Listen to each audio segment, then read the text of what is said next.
Our story begins with a contract gem identified as the most useless of its kind, destined to be tossed away like common trash. But as he looked at its cross-section, which resembled a piece of matcha jelly, a bold and reckless idea began to take root in his mind. Disregarding everything, he swallowed it right there in public, while the entire school mocked him as a delusional madman. What they didn't know, however, was that he had actually formed a contract with himself, gaining absolute control over his own body. He immediately commanded himself to perform 500 push-ups, unaware that this was merely the beginning of his journey. Because once he absorbed the energy of a second gem, he would witness the most startling truth of this world. At this moment, we see him using a knife to cut open an awakening stone that others considered waste. He felt a flicker of disappointment until something changed. Looking at the sliced crystal, he felt a sudden, strange craving for that smooth, bright, and translucent surface. It looked exactly like matcha jelly. Suddenly, a crazy thought exploded in his head. What would happen if he absorbed it himself? To control oneself with 100% mastery over the flesh was an unprecedented path, but he decided to go for it anyway. After all, the worst that could happen was a bit of lost energy. He picked up the stone and guided the energy into his body. Other creatures might have rejected it, but he did not. As the crystal energy entered his core, an indescribable sensation washed over him. It felt as though his body and consciousness had perfectly merged into one. After a long moment, he opened his eyes and silently thought, "Go pour a glass of water." In the next second, his body moved on its own. Like a bystander, he watched his own legs get out of bed, walk to the table, and pour the water. The entire process was incredibly smooth and irreversible. It still consumed his physical strength, of course, but it required zero mental effort to control. After finishing the water, he issued a new command: complete 500 push-ups. Immediately, his body dropped to the floor. He began performing them at a rapid pace. 1, 2, 100. By the time he reached 250, his muscles were screaming in pain. His willpower had reached its absolute limit, yet under the weight of the absolute command, his body simply kept moving. Finally, the 500 push-ups were complete. He lay on the ground exhausted, unable to lift a finger, yet a wide smile spread across his face. It was fascinating. This ability was the ultimate tool for self-discipline, even if it didn't seem particularly useful just yet. But at the very least, this allowed him to push past his limits during training. The next day, while he was still deep in sleep, his eyes suddenly snapped open. His body dressed itself, walked out of the dormitory, and headed to the playground to start running. This was the command he had set for himself the night before. Imagine the scene. It's 4 in the morning, his consciousness is still wandering in a dream, yet his body is moving like a piece of precision machinery. It faithfully executed the program until 6 o'clock, when he finally woke up completely to find himself already sitting in the cafeteria. A bowl of white porridge and 3 steamed buns sat before him. Not bad at all. A wide grin spread across his face as he praised his own genius idea. Just then, a commotion broke out nearby. "Good morning, Luo Shiyu. Goddess, I've already bought breakfast for you." He looked toward the noise and saw Shiyu, the famous beauty from the next class. She was incredibly popular with countless fans, including one of his former roommates. While munching on a bun, he habitually raised his head to look at her. In the next second, however, his pupils suddenly contracted to the size of pinpricks.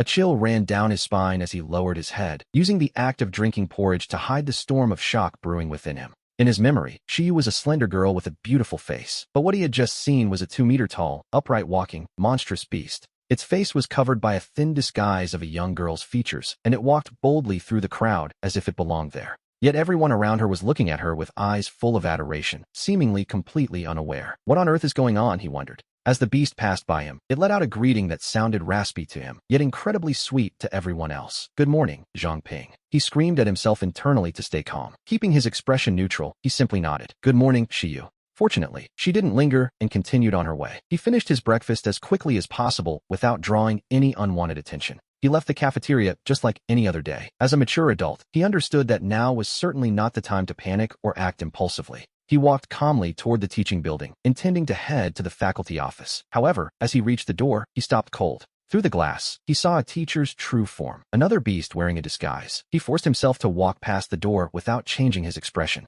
Even the teachers couldn't be trusted. If 2 were lurking in a single school, he wondered how many were hiding in the entire city. Who was really in charge here? He ducked into a deserted corner, realizing there was still much he didn't understand about his new reality.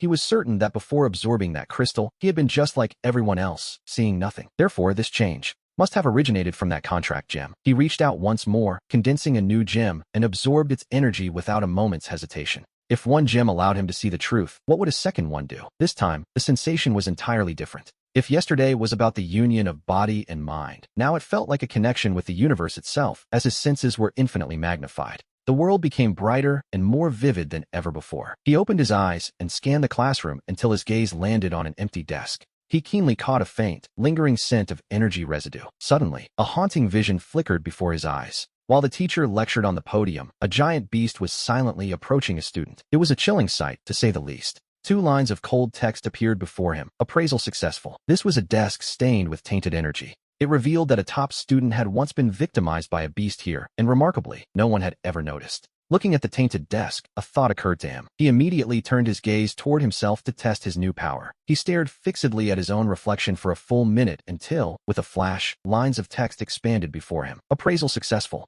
Summoned Beast, Zhang Ping. Master, Zhang Ping. Race, Human. Potential, 3 stars. Lifespan, 89 years. Talent, Contract Gem. The talent allowed him to consume physical and mental strength to condense gems, establishing a deep link with a target. The target would receive his potential and luck. Furthermore, repeatedly absorbing them could slightly increase his own potential. There was also a 1% chance to awaken new talents, such as Absolute Order, giving him total sovereignty over his summoned beasts. Then there was Absolute Obedience, ensuring total loyalty, and an unstable appraisal skill to gather information on any target. The success rate depended on the power gap between them. He had actually managed to appraise himself. Quite an achievement, really. He looked at the bizarre status screen where he was both the beast and the master, not knowing whether to laugh or cry at the absurdity. But then, a wave of pure ecstasy washed over him. This wasn't a useless gem at all. It was a contract gem capable of awakening new talents. This meant he had infinite possibilities. While others had only one superpower, he could keep absorbing energy to gain a second, or even a third.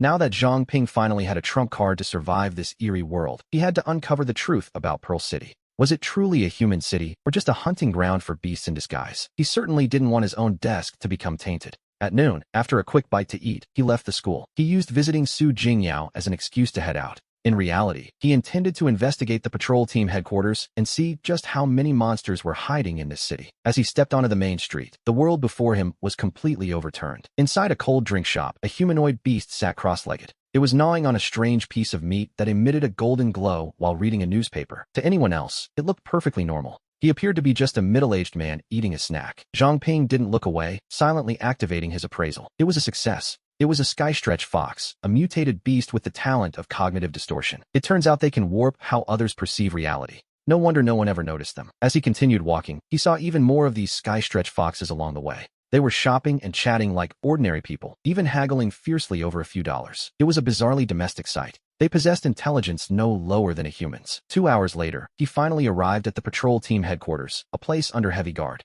The atmosphere here was grim, seemingly at odds with the peaceful world outside. He took a deep breath and walked to the information desk. He looked at the smiling staff member in uniform and spoke calmly. He told her he was looking for someone. Behind the counter, that skystretch fox asked in a raspy voice who he was looking for. His face remained entirely expressionless as he said, Su Jingyao. After he gave the name, the fox nodded and looked through the records. A moment later, she looked up with those non-human eyes. She confirmed Su Jingyao was still at headquarters and offered to call her over. He agreed, though his heart began to sink. The moment he nodded, his talent activated again. Appraisal successful. Another skystretch fox, but this one had an extra talent, unexplained trust. A chill ran through him. This creature was significantly stronger than the one he had encountered back at the school. Her talents were stranger and far harder to deal with. He realized then why humans were forced to stay on the defensive. These monsters were simply born stronger. As footsteps approached, he looked up and forced a smile onto his face. The act, after all, had to continue. 2 skystretch foxes approached, and we see that one of them wore a disguise that was the exact image of Su Jingyao, shimmering with a faint light. It looked unsettlingly artificial. Zhang Ping, why have you come to find me? The fox asked, still wearing Su Jingyao's face.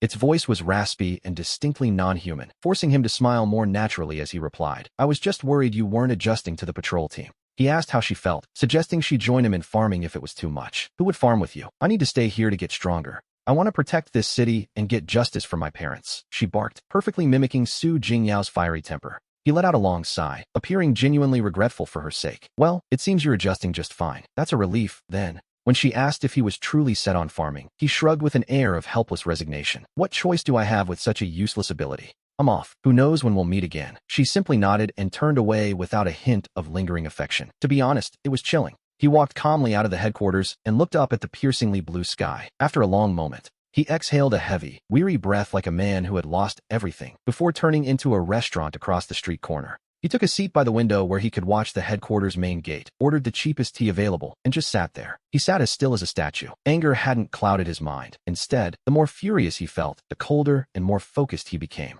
Recklessness solves nothing and only leads to a faster defeat. So he spent the entire afternoon staring until dusk finally arrived. He finally had his answer. As he stood to return to school, he realized the truth. In the entire patrol team, there wasn't a single living human. They were all monsters draped in disguises. That was the grim conclusion of his afternoon vigil. Anyone who joined the patrol team was essentially walking into a trap. The city's supposed guardians had been completely hollowed out by these creatures. Pearl City, as it turns out, was nothing more than a massive, defenseless hunting ground, and the citizens were merely livestock being raised for the slaughter. It made sense now why they were even in the schools. The city had fallen long ago. Graduation was 3 months away, but for him, the ceremony had lost all meaning. He stopped attending those pointless classes, moving only between his dorm, the field, and the cafeteria. Living like an ascetic monk, he pushed his body to the limit, telling everyone he was simply building a foundation for his future as a farmer. Zhang Ping wasn't the only one doing this. Many students who awakened useless abilities and faced a hopeless future chose to live out their days quietly at school.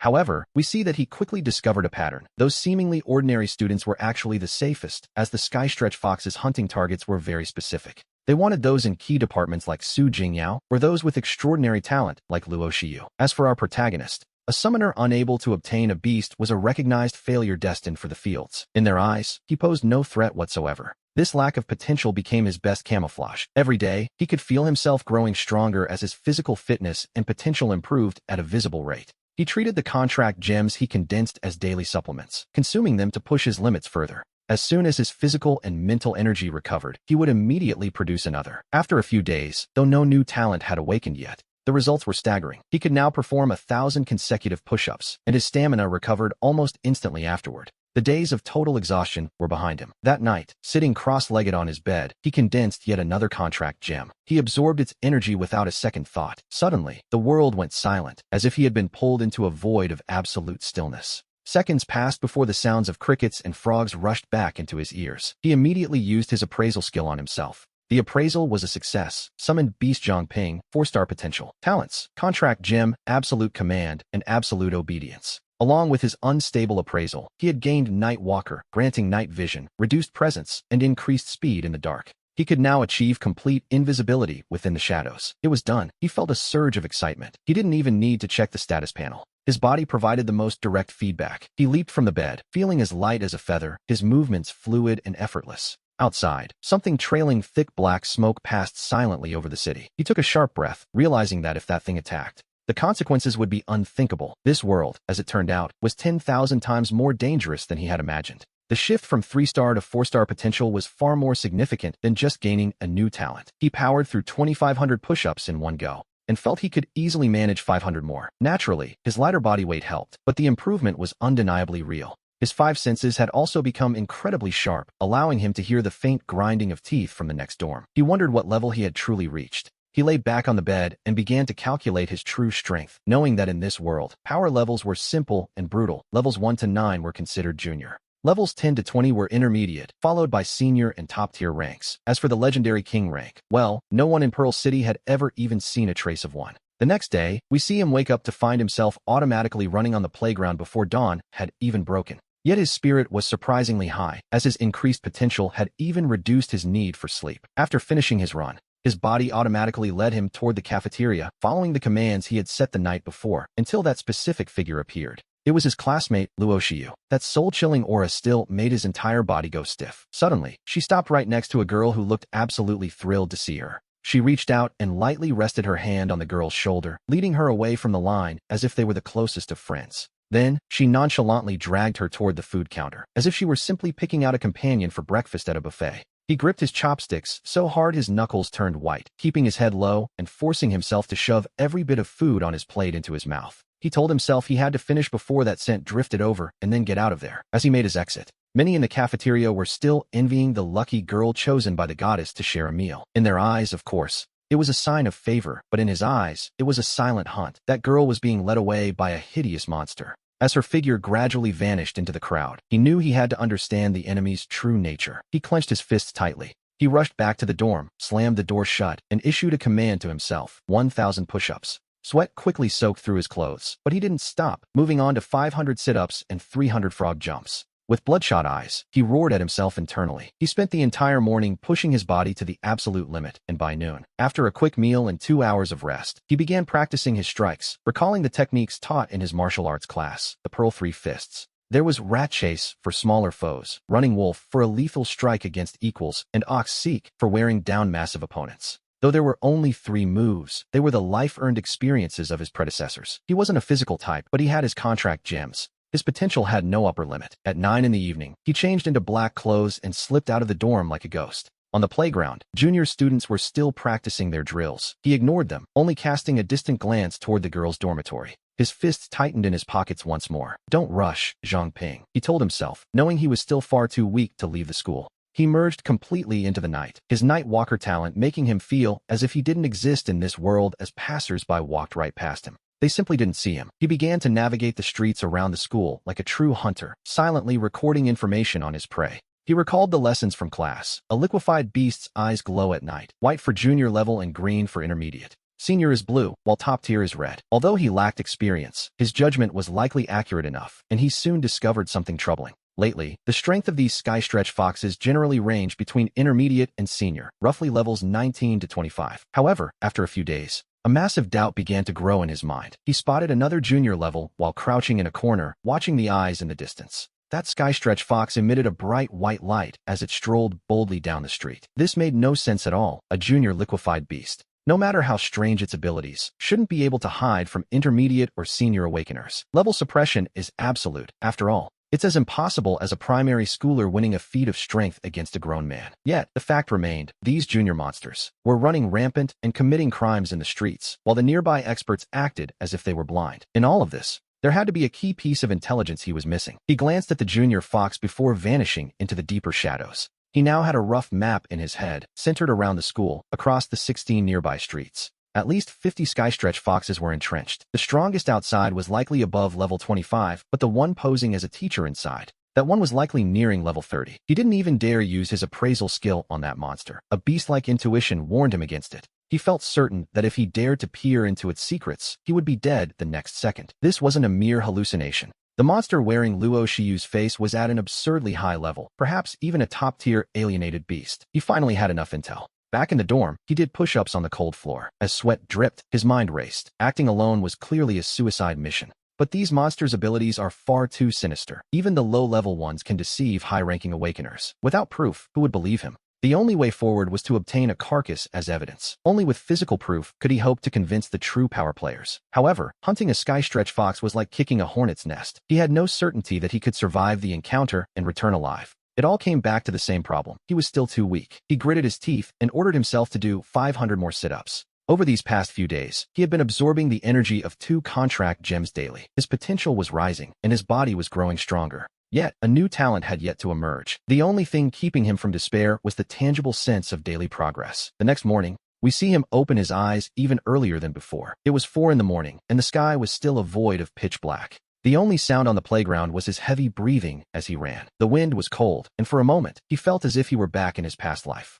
He suddenly ordered himself to stop running and act freely. He walked back and picked up an object, a dark, obsidian-colored ring. The craftsmanship was incredibly fine, with patterns both eerie and beautiful. This was no cheap trinket. He tried to appraise it, but the skill failed. It failed again. Deep down, he knew that ordinary items were appraised almost instantly, yet this object resisted him repeatedly. He became determined, spamming the appraisal skill relentlessly. After a dozen failures, the information finally surfaced. Success. The assassination ring. Once worn, all living beings would subconsciously ignore the wearer, though high-level awakeners remained immune. The moment the appraisal succeeded, a series of images crashed violently into his mind. An old man with a white beard held the ring in one hand. His other hand was pressed against a bound man. As a golden light flashed, the man let out a silent wail as his essence was drained into the ring. The vision shifted to the playground, where a man in white wearing a black mask was locked in combat with the monster wearing Luo Shiyu's face. But he was no match for her. He was swiftly defeated, his energy core destroyed in an instant, and then the vision vanished.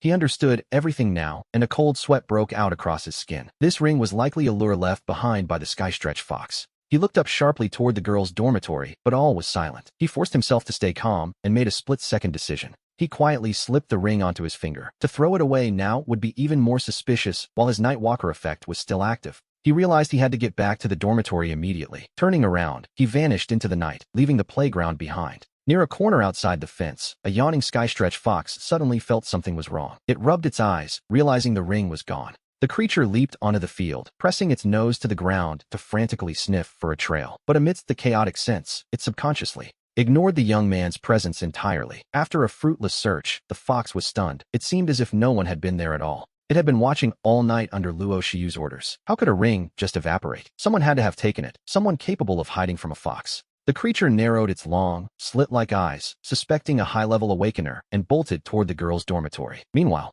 we see him standing on the boys' dormitory balcony, watching the fox retreat. He finally let out a breath. His gamble had paid off. It was 4 in the morning, and since his presence was already naturally faint, the ring had pushed his stealth to the absolute limit. However, he knew he couldn't wear it during the day. A monster of Luo Shiyu's caliber would surely see through the trick. He wasn't the only one hunting. Returning to his room, he fiddled with the ring. That man in white from his vision had clearly been hunting these monsters as well. The vision proved there was magical equipment out there. He decided he needed to check the market prices for such gear soon, then glanced at the clock. It was 5 in the morning, time for exactly 1 hour of sleep. He ordered his body to rest and plummeted into a deep slumber instantly. Suddenly, through a hazy fog, he saw Su Jingyao. Her figure was blurred, but her clear eyes looked at him with desperate urgency. She warned him of danger, telling him to wake up. This was no ordinary dream. He snapped his eyes open, and without a second of hesitation, he took off the ring and swallowed it whole. To be honest, it wasn't the most pleasant solution, but he closed his eyes and went back to sleep. A few minutes later, the dormitory door was pushed open silently. Luo Shiyu walked in, pacing through the room as if inspecting her own territory.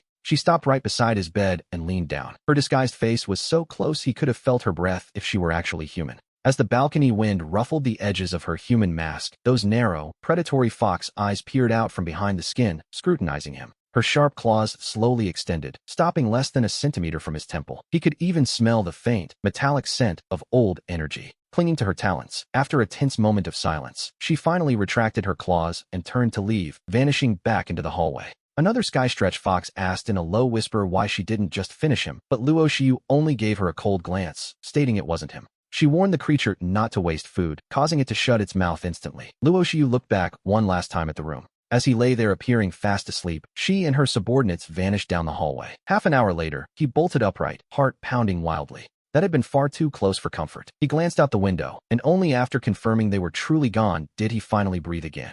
He had ordered his body to sleep, but his mind had remained wide awake. The moment she entered the room, he understood everything. His failure to appear at the playground at 5 had been an anomaly that sparked suspicion. Against a monster of her speed and power, he wouldn't have lasted a single move. He had to gamble. Gamble that she didn't know he had the ring, and gamble that she had no appetite. For someone with such low potential, once again, he had won. Training was too slow. He realized he desperately needed better equipment. Sitting on the edge of the bed, he felt a cold shiver. He never wanted to feel like a helpless fish on a chopping block ever again. To avoid looking suspicious, he forced himself to go to the cafeteria, where he immediately heard everyone discussing the same shocking news. Black Death Star had fallen. He was Pearl City's most notorious mercenary, a man rumored to be willing to assassinate even a city lord for the right price. We see him eating breakfast while listening intently to the gossip. Apparently, the remains had been discovered early this morning. The body was found in a ditch near the school, mangled by beasts, with his white clothes covered in strange golden marks. The black mask on his face had been shattered into pieces. His heart skipped a beat. White clothes and a black mask. Could it be the man from the vision?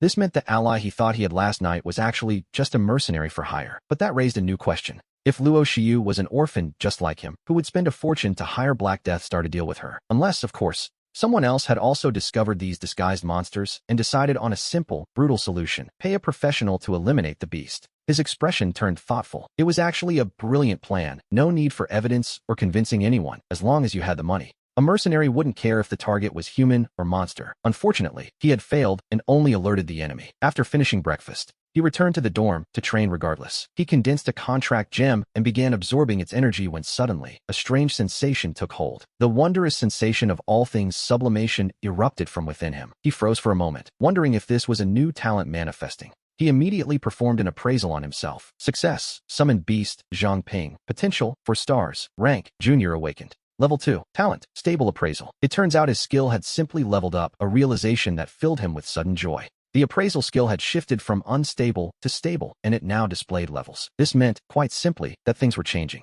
He could now see through the levels of those monsters, even in broad daylight. This was a critical upgrade. Today was turning out to be a good day.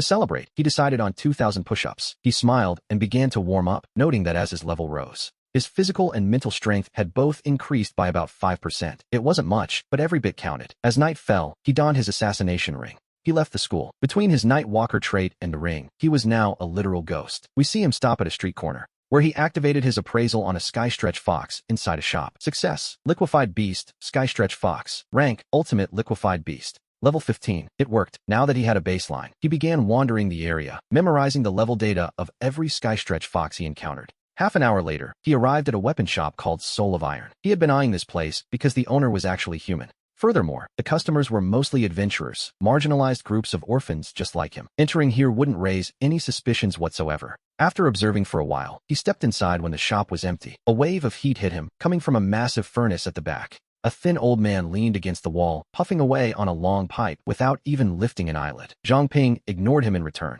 He began browsing the weapons on display. A 9-ring ghost axe was priced at 500,000. A ghost lotus blade was 600,000. Suddenly, his eyes lit up. A weapon with a wild, blood-white design, resembling a traditional spring-embroidered saber, lay there quietly. The Cold Frost Country Blade, 1.88 meters long, weighing 80 pounds, forged from the essence of a frost leopard. Its attacks carried a natural chill. It was a magnificent blade. His blood raced as he looked at the price tag, but then his heart felt as though the blade had sliced right through it. 2 million pearl coins. He did the math. An ordinary farmer would have to work for 666 years, without eating, to afford it. His heart went cold. He knew these things were expensive, but he hadn't expected this level of absurdity. Old gentleman, he said, turning around. Realizing even the cheapest items cost tens of thousands, Zhang Ping swallowed his pride and approached the old man to ask if there was anything more affordable. The old man took a slow, lingering puff of his pipe. A full minute and a half passed before he finally lifted his cloudy eyelids to look at him. He asked Zhang Ping what he had said, forcing our protagonist to repeat himself. Sir, I was wondering, do you have any cheaper weapons?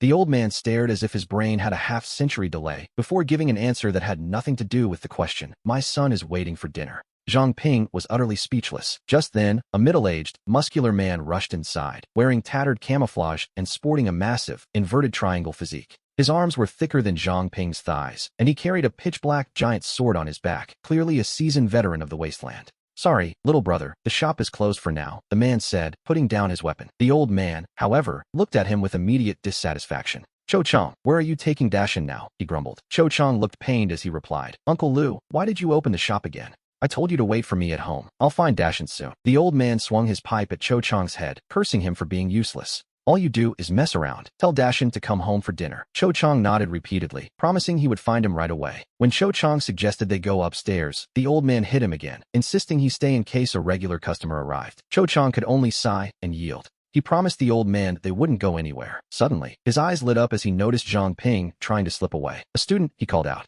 Want to be an adventurer, little brother? Wait, he called out to stop him. Zhang Ping turned back, wondering what this was all about. Cho Chang forced a flattering smile, and after a moment of hesitation, Zhang Ping nodded. The two of them stepped outside the shop to talk. Cho Chang habitually offered a cigarette, but Zhang Ping waved it away. Almost graduated, right? The man asked, tucking the cigarette behind his ear. Zhang Ping nodded, confirming he was close. Cho Chang then asked cautiously, what do you think of this Iron Frontier business? Zhang Ping immediately caught his drift. He glanced at the senile old man inside and played along, saying it was certainly better than being a farmer. Exactly, better than being a farmer. Cho Chang felt he'd found a kindred spirit. In this world, being a farmer wasn't just about growing crops. They repaired roads, patched walls, and handled the city's waste. Every dirty job imaginable. Brother, what are you getting at? Zhang Ping asked. He pointed back toward the shop. Seeing that Zhang Ping was sharp, Cho Chang decided to lay his cards on the table. That's my uncle, my real uncle, his son. Cho Chang explained that his cousin, Dashin, had gone missing recently, leaving Uncle Lu confused and in need of someone to watch the shop.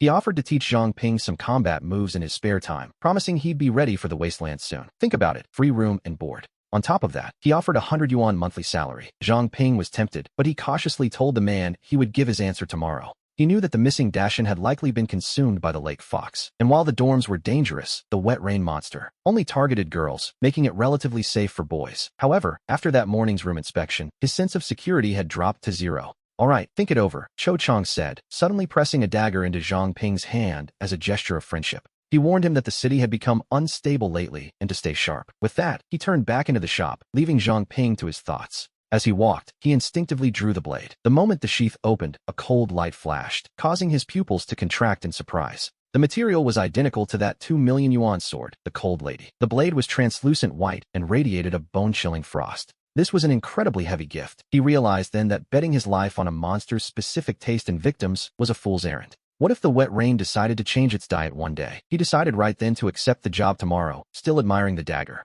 He even gave the weapon a name, Beauty. As he headed back, he began to visualize himself using the blade in a real fight. Passing a park, he suddenly froze. There, sitting on a swing, was a meter-tall lake fox, a creature that shouldn't be here. His appraisal skill confirmed it, a level 3 mutated beast, a lake fox. It was weak, very weak, and yet, his heart began to race uncontrollably. This was the evidence he needed. If he killed it and brought the remains to the investigation team, he could expose the truth. Perhaps Pearl City could still be saved. He couldn't stand watching his classmates be hunted like prey while he walked the streets. Pretending not to see the monsters committing these atrocities, he turned, his hand gripping the hilt of Beauty with newfound resolve. They say a weapon breeds the will to use it. Without this dagger, he never would have found the courage to step into that park. But just as he entered, a hand clamped down on his shoulder. "Don't move," a woman's voice whispered, accompanied by a piercing chill from behind. Ice. She was an ice type awakened. His racing heart went cold as he realized there was no killing intent. "Don't look back," she commanded. "Don't speak. Take this and leave," the woman whispered, pressing a small note into Zhang Ping's hand before vanishing an instant later. Just like that, the bone-chilling cold at his back disappeared into the night. He hurried back to the dorms with a racing heart, choosing to rest rather than read the note immediately. At 4 a.m., he woke up right on schedule. He retreated to the bathroom and sat down before slowly unfolding the paper, which contained only 3 cryptic phrases: 23rd, 5 Lien, and Manhwa. He frowned at the words. The 23rd was only 4 days away, clearly a meeting time, but 5 Lien and Manhwa made no sense at all. His head began to ache. This code was obviously designed to bypass the lake fox's detection. Later that afternoon, he sat filling out his graduation application. Suddenly, a flash of inspiration hit him. What if he read the clues in a different context? He remembered a broken sign where the word "nin" looked like "you" in a small park behind a ramen shop where he used to practice martial arts. That shop had closed 4 years ago, and barely 5 people knew that secret. Satisfied, he tore the note to pieces and flushed it away. He grabbed his completed application and walked out. The process was smooth. After all, no one pays much attention to an ordinary student. By evening, he had packed his bags and headed straight to the Iron Soul shop. When Cho Chang saw him with his luggage, his face lit up. "Little brother, your timing is perfect. I have a mission tomorrow, and I'll be gone for about 5 days. Cho Chang had been worried about leaving Uncle Lu alone, so he enthusiastically led Zhang Ping to the 2nd floor to pick out a room. He learned that Uncle Lu's full name was Lu Taifeng, and he was 79 years old. That night, the training began. Cho Chang decided to teach him some basics. "Watch closely, Zhang," he said, pulling on fireproof gloves and standing before the furnace. Zhang Ping focused intensely as Cho Chang placed several iron ingots and crimson snake scales into a wooden tray. One piece of gold iron costs 6,000 yuan. Expensive? Perhaps, but each one carries the sweat of miners and adventurers, Cho Chang noted solemnly. These red refining snake scales could fuse with iron under high heat, giving weapons self-repairing properties, but the molding had to be perfect on the first try. Otherwise, the materials would be wasted. With that, he tossed the entire tray into the furnace and reached his bare hands directly into the flames. He began stirring the molten mass like dough, the fire licking his arms, yet he didn't even flinch. Now, pay attention to the most critical step. With a sudden, powerful shout, he pulled a glowing, crimson mass of molten metal from the fire and quickly pressed it into a rectangular mold. He grabbed a heavy hammer and began striking the mold's protrusions with rhythmic fury, shouting for Zhang Ping to bring over the red oil. Zhang Ping exerted every ounce of his strength to drag the meter-high oil barrel over, earning a small, approving smile from Cho Chang. Cho Chang twisted the cap and poured the oil onto the mold, causing a loud boom as steam erupted before he finally pulled the mold apart. A dark combat blade with distinct red veins appeared, and Cho Chang swung it violently toward a nearby slab of testing stone. The blade flashed, slicing the hard stone cleanly in two. This, we learn, was the Mingzhu blade, the city's most common standard-issue weapon. Zhang Ping was utterly stunned by the display, yet he quickly realized that even a city with such technology was still riddled with holes from infiltration. He wondered if such a blade could even wound a high-level beast, a question that only made Cho Chang chuckle softly. Cho Chang admitted it worked on low-level threats, but for anything stronger, one would need luck. Then, he handed Zhang Ping the fireproof gloves.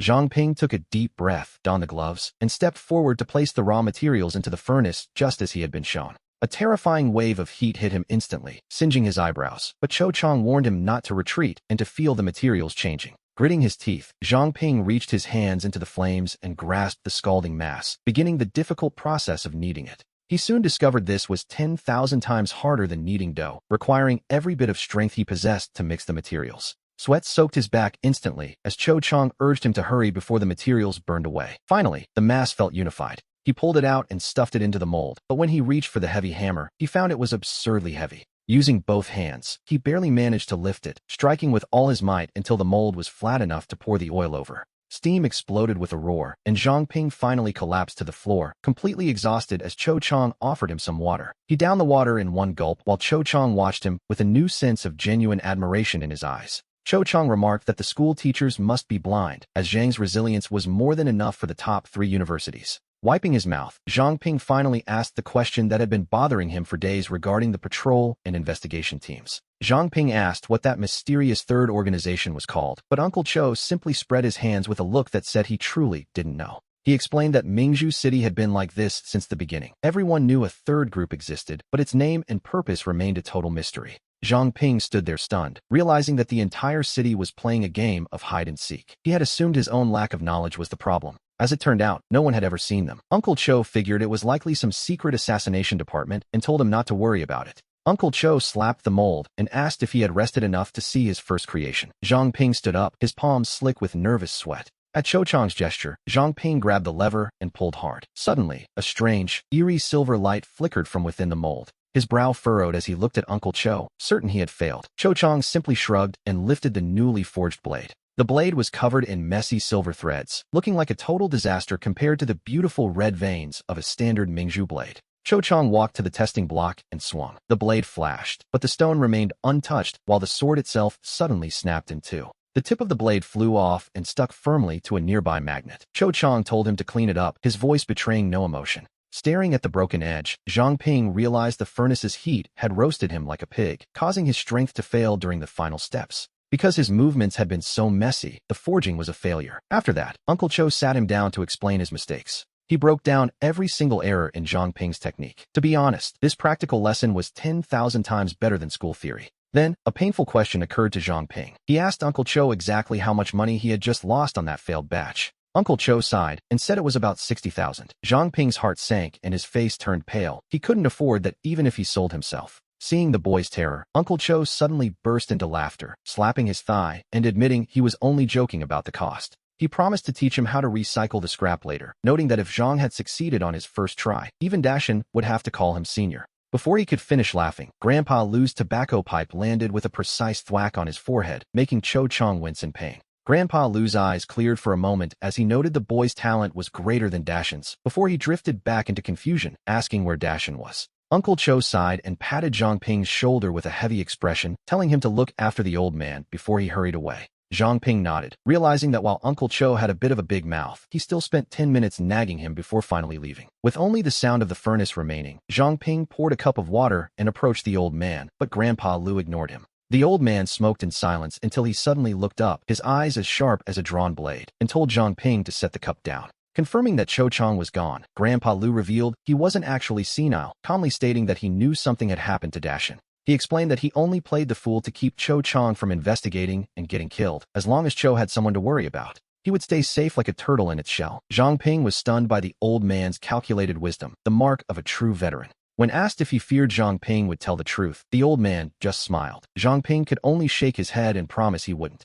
Grandpa Lu exhaled a smoke ring, noting that Cho was too impatient, and decided that over the next few days, he would teach Zhang the true Lu family technique. He refused to let the family craft die with him. The next morning at 4 o'clock, Zhang Ping found Grandpa Lu already waiting in the studio. The old man tossed him a basin of actual flour and told him to get to work. To be honest, it looked more like a trap than a lesson. The flour was filled with hundreds of iron beads of various sizes. Zhang Ping had to wear a blindfold and knead every single one of them out. The goal was to distinguish flour clumps from iron beads by touch alone. Without a word, Zhang Ping masked his eyes and began the grueling task. The flour was dense and the beads were painful to handle, but he calmed his mind, focusing every ounce of his attention on his fingertips. He spent the entire morning battling the dough. By afternoon, the old man began teaching him the properties of rare materials, like red snake scales. He learned how the scales released heat and self-repaired, and how to strike their weak points. These were life-saving secrets, and he learned them fast. He studied harder than he ever had in his previous life. Soon, it was late on the 22nd, the night before his mysterious meeting. He decided to scout the park in advance. Slipping on his assassination ring, he climbed out the window like a ghost, completely invisible to the world. At the entrance, Hu from the Tianchong sect, the man assigned to watch him, was staring blankly at a sign, completely unaware that his target had just slipped away right under his nose. 10 minutes later, we see him reach the park. The trees cast long, dancing shadows across what should have been an empty, peaceful space. Instead, the park felt cold and sinister. Suddenly, Zhang Ping felt a pair of eyes watching him from the darkness, and he spun around instantly. His hand was already resting on the hilt of his blade as a creature the size of an adult cat, covered in stiff bristles, crawled out from the bushes. The identification was successful. It was a level 5 liquefied beast, an armored poison rat, possessing the toxic camouflage talent. His heart sank. A level 2 facing a level 5 was a grim prospect, especially since one prick from that venomous tail would mean the end of him. But Zhang Ping didn't back down, thinking of the orphans who might be hurt tomorrow if he fled. After all, power often brings a certain lethal resolve. He lunged forward with the explosive force of a hunting leopard, but the rat was incredibly cunning, sensing his blade aimed directly for its eyes. The beast curled into a ball, using its momentum to spin and deflect the force of the blow as Zhang Ping's dagger scraped against its bristly back. The strike produced the jarring sound of metal on metal, and failing to find its mark, he instantly retreated as the creature sprang back toward him. Its venomous tail lashed out like a steel whip, striking repeatedly at his knees while he backed away, cold sweat beginning to bead on his forehead. This was 10,000 times more exhausting than a school track run, so he suddenly stopped, shifted his grip, and dropped into a heavy horse stance. Using the fist of the chasing rat technique, he accelerated again, watching as the rat's tail coiled toward his wrist like a striking viper. With a sudden roar, he dropped his center of gravity, a feint that bypassed the beast's defense as his left hand shot out like a lightning bolt. The punch landed squarely on the rat's forehead, the strange force dazing the creature just as his blade transformed into a streak of white light. The dagger plunged through the eye socket, piercing its vitals. Even as it died, the beast tried to sting him, but he leaped aside just in time. He watched as the remains twitched twice on the ground before going still, leaving him gasping for air amidst a pool of glowing golden liquid.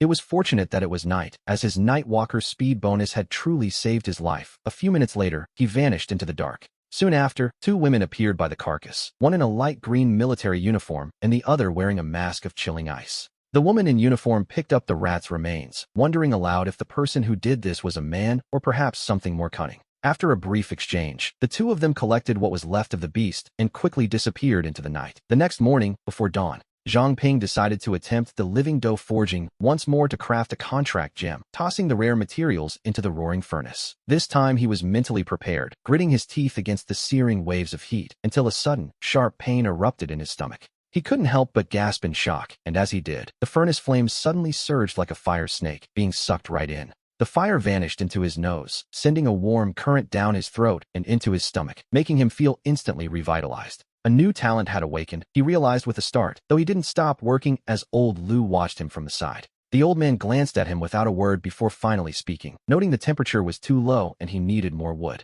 Zhang Ping quickly freed a hand to stoke the fire, and after a bit of frantic scrambling, he finally managed to press the materials into the mold. He collapsed onto the floor and immediately checked his status panel to find a new talent, Fire Eater, allowing him to recover stamina by consuming flames. It also converted excess fire into elemental energy stored within his body, a process that would gradually increase his resistance to high temperatures. He noticed right away that his potential had dropped from 4 stars to 3, a detail in the notes that made everything clear. Potential was simply the untapped treasure within his body, and through the contract gems, he could mine it infinitely, a path with no end. However, he was still just a beginner. Any high-level awakened could easily crush him into the dirt without a second thought. Unsurprisingly, his second forging attempt failed as well, so he simply sat by the furnace, treating the flames like an all-you-can-eat buffet. He kept inhaling the fire, adding more wood whenever the glow dimmed, and then inhaling again. Half an hour later, he felt completely full. A warm energy flowed through his veins, and with a single thought, that power obeyed him like a loyal puppy. It concentrated instantly in his fist, a sensation so exhilarating he could hardly believe it. This was his first truly controllable superpower. By evening, he could make a small flame dance around his fingertips, a trick that was not only cool, but also a great shield against the cold. This gave him a bit more confidence for his upcoming meeting, so after a quick meal, he made sure old Lu was asleep before heading out. Slipping on his ring, he vanished into the night, finding a quiet corner in the deathly silent park to start digging while he waited. As he continued to practice with the fire element inside him, a black circle suddenly appeared beneath his feet before he could even react. He fell straight through, a terrifying sense of weightlessness taking over as he struggled desperately against the surrounding darkness. He even burned through the soles of his shoes in his panic, but he couldn't stop the descent until, 30 seconds later, he hit the ground with a thud. Zhang Ping found himself trapped, his body encased in a thick, black viscous liquid that left only his head exposed. "You have 5 minutes to prove you are human," a voice commanded. Looking up, we see the source of that cold voice, the woman in white wearing the ice mask. The ice arrow in her hand was already pressed firmly against his throat. As she demanded proof of his humanity, his mind raced. He realized then that perhaps they had no way of identifying the monsters hiding within the city. The woman remained silent, but her stillness gave him the answer he needed. They knew monsters were among them, but they didn't know who they were. And that, as it turned out, was a very dangerous problem for everyone involved. With no other choice, he desperately spammed his appraisal skill on her. Failure, failure, another failure, though his proficiency was at least climbing. He began to wonder if his ability was simply broken, but finally, after 2 tense minutes, the information surfaced. Success at last. Her name was Lu Sishan, a level 21 high-level awakened. He gasped inwardly. She was incredibly powerful, a true force to be reckoned with. Even as a high-level awakened, her potential still sat at 5 stars, but he had no time to admire her stats as he frantically searched his memories. Lu Sishan. The name didn't ring a bell. 1 minute left. Her voice rang out like a death knell, sending him into a complete panic. He began shouting every girl's name the original owner of his body had ever known. Lu Cici, Lu Xiaoxiao, Lu Pimping, but she told him that proved nothing. Sishan coldly interrupted him, noting that such data could be easily uncovered by the Sky Lake organization if they looked. He stared at her, desperate for a lead. Suddenly, a spark of inspiration hit him, and he decided to gamble. Cici and Sishan were only one character apart. He locked eyes with her, hoping for a miracle. Word by word, he recounted a memory. Cici, do you remember? When you fell into the river as a child, I was the one who pulled you out. He mentioned being punished by the director for 3 days and keeping the stone she gave him, but she didn't react. His mind continued to race for more. He searched every corner of his mind for any lingering regrets or secrets involving that girl named Lu Cici. Then, he remembered something truly specific. It was a foolish thing that only the two of them could possibly know. Despite the embarrassment, he decided to go for broke and shouted out. He recited the ridiculous secret. First is this, second is that, third is the earth-shattering Cici invincible punch. Instantly, the air seemed to freeze solid. Behind that icy mask, her composure finally shattered like glass. With a gentle wave of her hand, the ice arrow at his throat melted away. It vanished into a puddle of clear water. Is it really you, Sister Cici? He asked tentatively, though she did not remove her mask. Her voice softened considerably as she moved to the second question, asking why his behavior had been so unusual lately, if his ability was truly the useless gem. He offered a half-truth, claiming he had absorbed the gem's energy, which caused her to pause in genuine surprise at the idea of him absorbing it himself.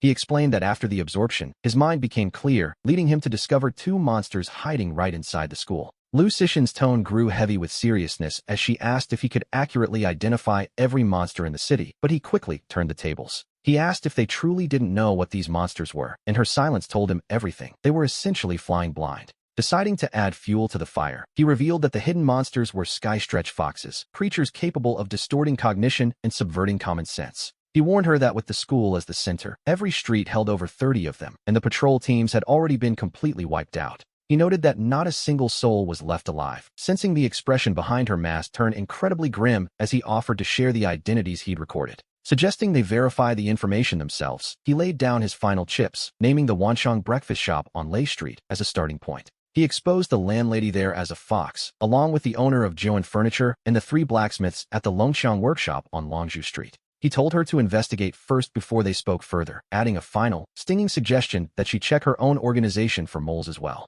Lu Sishan remained silent for a moment before telling him to stay put while she returned, to which he dryly gestured at his encased body. As he gave a helpless shrug, we shift to a secret room where a silver-haired elder stands before a glowing badge. The elder listened to Lu Sishan's report regarding the sky-stretch foxes and looked around the room, asking if anyone had heard of such a creature. A middle-aged man suggested they might be descendants of the illusion and seasonal foxes, a theory a muscular man nearby seemed to find plausible. Radiating an aura of pure violence, the man, Jin Bo, volunteered to verify the intel, prompting the elder to slam the table in approval. The elder ordered Jin Bo to lead a team and, if the information proved true, to bring back the remains of the creatures for study. Meanwhile, in a second-floor bedroom at the Wanshang breakfast shop, a 2-meter-tall fox was sleeping soundly until it suddenly bolted awake, too late. An iron fist appeared out of thin air without warning, striking the creature's energy core so cleanly that there was neither sound nor debris. The person sleeping nearby didn't even stop snoring as Jin Bo picked up the fox's remains and coldly gave the order to move out.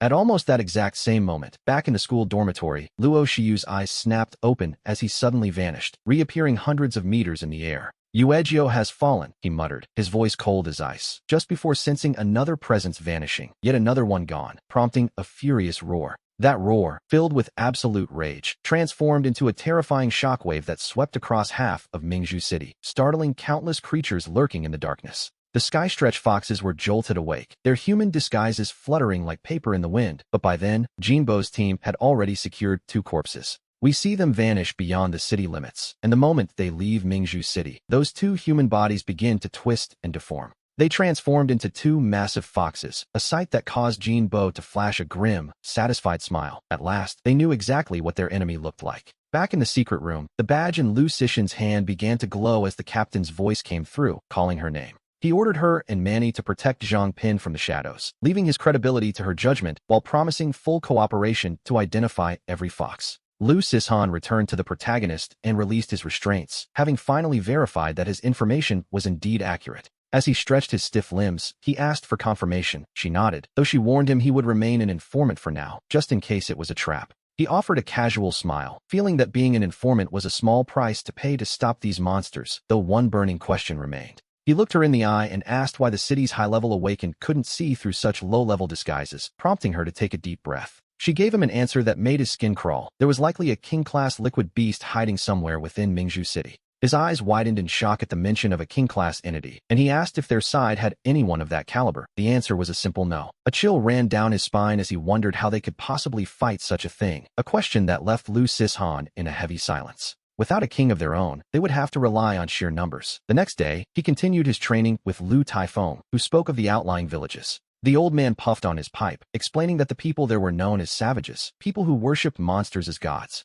They captured the living as sacrifices, proving that in the wild, the people can be far more dangerous than the monsters themselves. The old man tossed him a dark, grim object, the claw of a corpse-eating dog, explaining it had properties that could be ground into a powder. Mixed with oil, it could create a weapon specifically designed to counter breath-based abilities, a gift that the young man carefully weighed in his hand. As Lu Taifeng exhaled a ring of smoke, he explained the difference between a corpse-eating dog and a normal one: black fur, red eyes, and a mouth full of human teeth. It was a concise description, though it likely conjured a rather ridiculous image of a dog wearing dentures in Zhang Pin's mind, making him nearly laugh out loud. He spent the entire morning training under the old man's guidance, and after lunch, we find him sitting by the stove with flames dancing in his palms. He began practicing his newly developed techniques, the flame palm and the flame blade, enjoying himself immensely as he tested his limits. He looked like a child with a brand new toy, until a soft, timid voice spoke up from behind him, asking for the price of a certain blade. He turned to see a delicate, almost feminine-looking young man pointing at a sword, prompting Zhang Pin to stand up and walk over to assist him.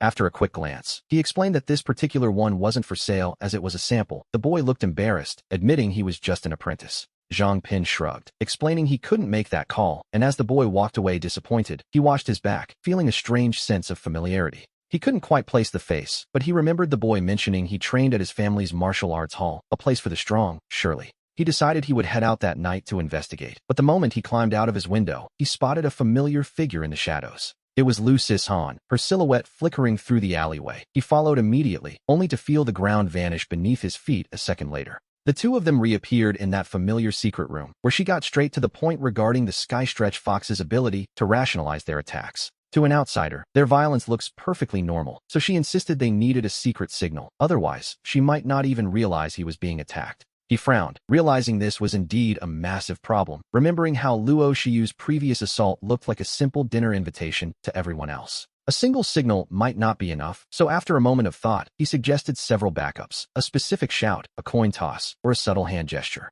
He could even touch his ring with his left index finger to signal an ambush. Lu Sishan nodded and handed him a wooden ring as a tool. He interrupted her to ask if it was fireproof, and when she shook her head, he gave a wry smile, knowing it wouldn't last a second in his hands. A ball of fire erupted in his palm, leaving Lu Sishan visibly stunned, as she realized his ability was far more than just a useless gem, as she had thought. He didn't offer a long explanation and simply extinguished the flame. She didn't pry, instead handing him a jade tablet she called the cold bath. She held the matching, warm bath piece, explaining that if his jade was heated by his flames, hers would grow hot, letting her know he was in trouble. With the plan finalized, we see him leave the secret room to begin a late-night stroll through the city, eventually finding a place called the Shuangquan Hall. It was a martial arts school, brightly lit and bustling with adventurers, and the moment he stepped inside, he was met with a warm welcome. A young woman in a training uniform greeted him with a professional smile, asking how she could help while he scanned a nearby flyer. The prices were, to put it mildly, astronomical. Nearly 10,000 coins for a secret technique, causing him to click his tongue in disbelief. He knew a place like this was usually out of reach for someone of his means, but thanks to the funding he'd secured from Lu Sishan, he had a chance. After paying the fee, he was finally able to step into the inner training hall, where he found himself surrounded by a crowd of older apprentices. Most of them looked to be in their late 20s, making him feel quite out of place until a boy his own age approached him. The boy introduced himself as Wang Jiaming, and after Zhang Pin gave a simple nod in return, their instructor finally made his appearance. He was a man in his 40s named Baida, whose muscles were so well-defined they looked almost like polished stones, a true veteran, clearly. He announced they would begin with the Yuan Wang style, and as the lesson started, Zhang Pin followed the movements with natural ease. He mastered the basics almost instantly, but beside him, poor Wang Jiaming was struggling, failing to get the same move right even after 10 corrections. Baida shouted, asking if the boy's feet were even attached to his body, as he wiped sweat from his brow in complete exasperation. The instructor glanced between the two of them before suddenly ordering them to spar, prompting them to take their places in the center of the room. The moment the signal was given, Zhang Pin moved like a blur, feinting and then weaving around the boy's guard with monkey-like agility. He landed a light punch on the boy's face, a movement so fluid and rapid that the other students barely saw what had happened. Wang Jiaming hadn't even realized the fight had started before it was over, leading a disappointed Baida to call an end to the session. Despite the dismissal, the boy begged to stay for just a few more days, leaving Zhang Pin wondering why someone so untalented would persist so hard. Driven by curiosity, he quietly activated his appraisal skill on the boy, only to find that Wang Jiaming's profile was quite unusual. He possessed 7-star potential and a talent called emotional capture, though it came with a staggering 90% penalty to his learning speed. However, his growth rate would increase by 10% for every single day he persisted, proving that for him, hard work really was a superpower. A maximum growth of 1,000%, good heavens. He realized that with 7-star potential and emotional capture, this boy was anything but a failure. In fact, he was a hidden powerhouse in the making. As long as he got his foot in the door and persisted, his growth would become terrifying. Zhang Pin decided right then that this boy was a rare talent, even if Jiaming was currently red-faced and sweating without having mastered a single move. By contrast, our protagonist had managed to grasp the basics of the Yuan Wang style just by listening in from the sidelines. A little later, as the two of them walked back to the city together, Zhang Pin learned that the boy was actually a runaway from an elite upbringing.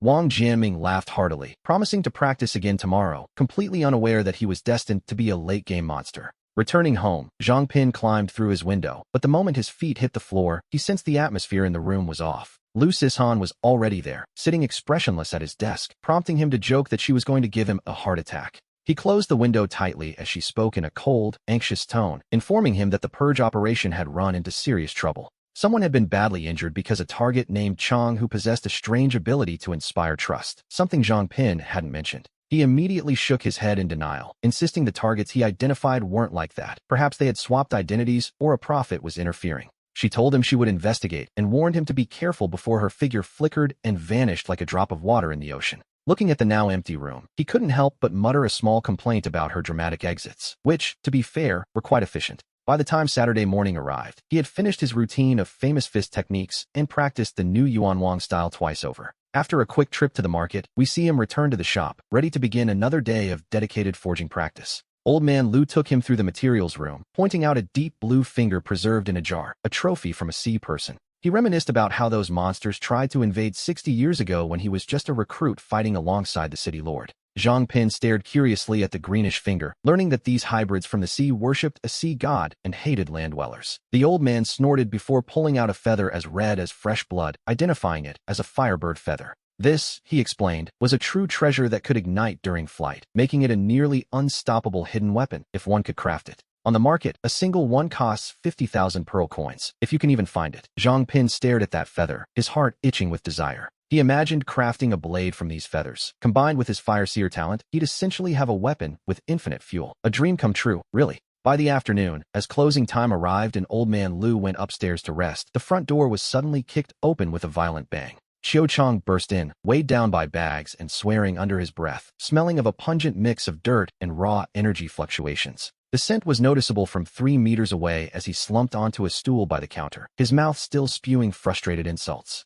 It was clear he'd been through hell in the wilderness. Zhang Pin hurried over to ask what happened, and Xiao Chang simply rolled up his sleeve. Several fresh, unhealed wolf claw marks scarred his arm. He spat on the ground in anger, cursing his luck. To be honest, he looked lucky to be alive. He explained that the northern forests were crawling with liquefied wolves, and he'd nearly been finished off while covering a retreat, only to run into savages. They had attacked with wind blades immediately, forcing him to abandon his prized escape shovel. As he spoke, he pulled something shimmering from his coat. It was a crystal glowing with a vibrant emerald light, a wind gem. Zhang Pin's eyes widened. He couldn't look away from the rare treasure. Xiao Chang proudly explained he'd pried it off a savage's weapon as a bit of revenge, before handing it over for Zhang Pin to examine. He told the boy that the city was full of fakes, and seeing the real thing would prevent him from being cheated later. Zhang Pin took it carefully. The very moment the gem touched his palm, a sharp chime echoed in his ears, followed immediately by a strange sensation. A flood of chaotic voices rushed into his mind like a tide, whispering about the fall of Moon 12 and a burning hatred for humans.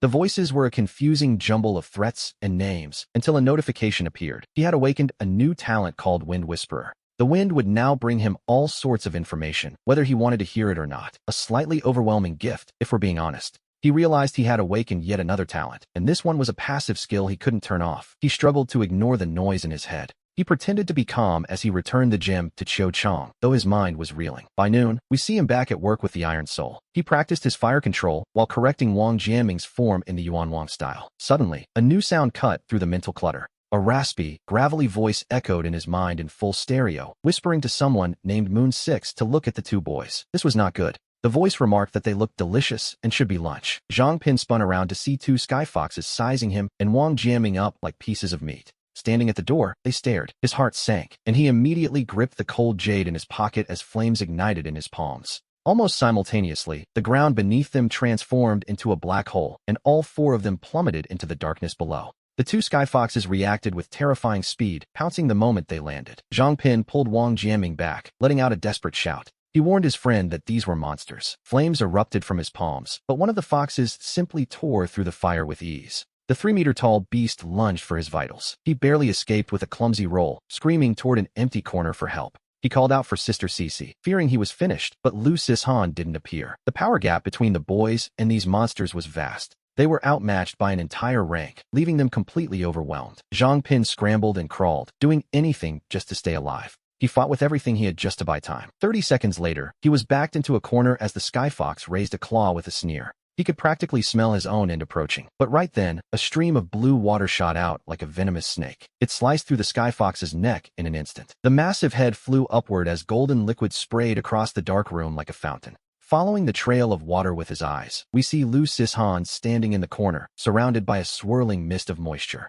She looked like a goddess descending to earth. Without giving him a moment to breathe, she sent another stream of water toward the second beast. The other Sky Fox was dealt with just as easily. She told them to go back and that they would talk that evening. Before she even finished speaking, an invisible force launched Zhang Pin and Wang Jianming back into the Iron Soul. He slumped against the furnace, exhausted and shaken. He began consuming the flames to recover his strength, his mind filled with a single thought. He was still far too weak. He gritted his teeth. Squeezing out the last of his mental energy, he condensed a contract gem, swallowed it whole, and fell into a deep sleep by the fire. Meanwhile, at the city of Bamboo, a massive golden fox without a human mask sat on the main throne. This was the leader, King Moon. He noted with low, simmering anger that 9 of their kind had fallen this week. When a subordinate suggested killing all humans, he asked if they planned to eat grass instead. The room descended into chaos until King Moon commanded silence. Every fox went quiet instantly as he turned his gaze toward Prince Moon. King Moon asked his son for his opinion on how to draw out the hiding rats and eliminate them one by one. Prince Moon, a figure with a cold, stony expression, stepped forward.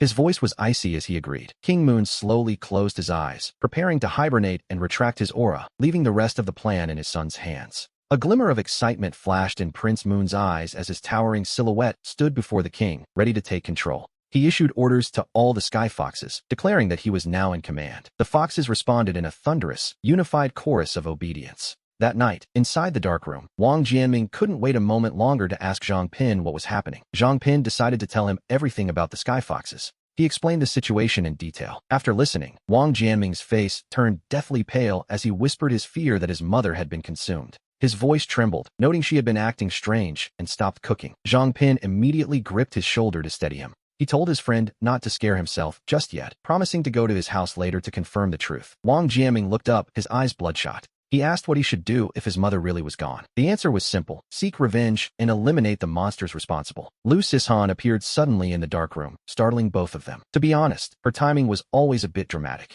Zhang Pin clutched his chest, complaining she nearly scared him to death. She ignored the remark, coldly stating that the beasts outside the city were about to riot. The patrol team had been wiped out by the Sky Foxes, leaving the city defenses useless. She warned them she wouldn't have time to protect them anymore.